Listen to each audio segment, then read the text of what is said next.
Break के बाद स्वागत है आपका। आप देख रहे हैं पैसा वसूल।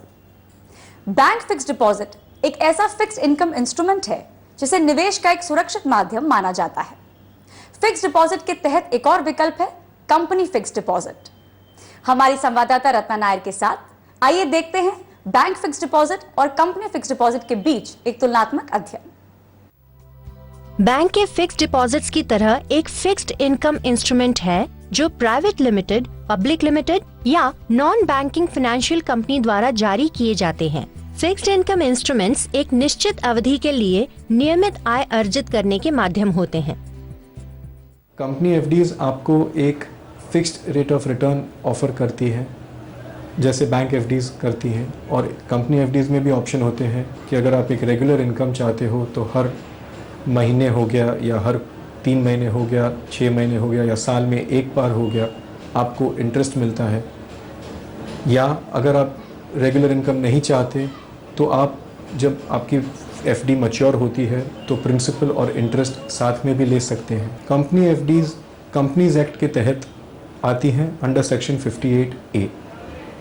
तो एक आम निवेशक को सिक्योरिटी रहती है कि मेरा पैसा एक रेगुलेटेड इंस्ट्रूमेंट में निवेश हो रहा है। बैंक फिक्स्ड डिपॉजिट्स की तरह ही कंपनी फिक्स्ड डिपॉजिट्स के प्रिंसिपल अमाउंट को परिपक्वता यानी मैच्योरिटी से पहले निकाला जा सकता है, लेकिन ऐसा करने पे इंटरेस्ट रेट में पेनल्टी लग सकती है। बैंक एफडी की तुलना में कंपनी फिक्स्ड डिपॉजिट्स का इंटरेस्ट रेट ज्यादा होता है।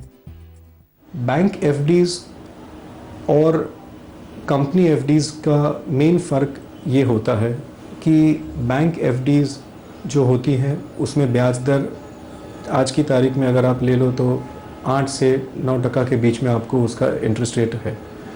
जबकि कंपनी एफडीज जो होती हैं तो उसका ब्याज दर जो होता है तकरीबन 9 से 11, 11.5% तक हो सकता है। कल उठ के अगर कंपनी डिफ़ॉल्ट हो गई तो आपका पैसा वहाँ पे श्योरली एट रिस्क है।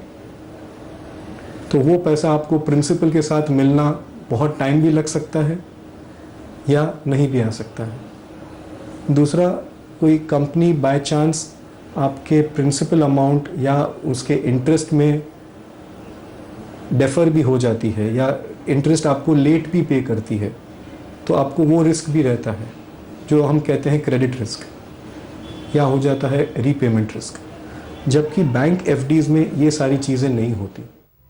कंपनी फिक्स्ड डिपॉजिट चुनने के कुछ मापदंड होते हैं, जैसे कंपनीज की रेटिंग जिन्हें क्रेडिट रेटिंग्स एजेंसी जारी करती हैं, और कंपनीज के धन अर्जित करने का उद्देश्य।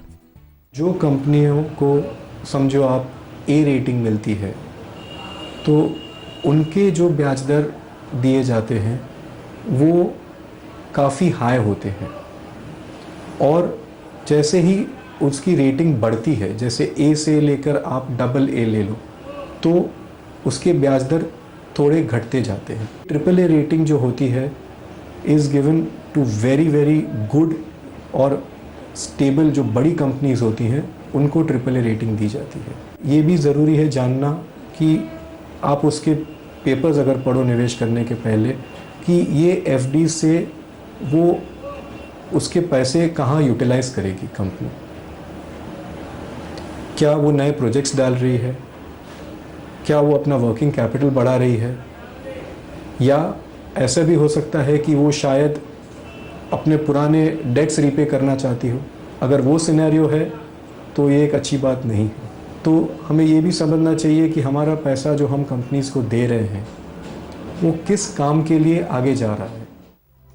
आपके रिस्क प्रोफाइल के अनुसार कंपनी फिक्स्ड डिपॉजिट को आप अपने फिक्स्ड इनकम पोर्टफोलियो के 15 से 20% तक का हिस्सा बना सकते हैं। आजकल लोग अपनी जरूरतों के मुताबिक नहीं बल्कि अपनी इच्छाओं की पूर्ति के लिए कुछ भी सामान क्रेडिट कार्ड पर खरीद लेते हैं।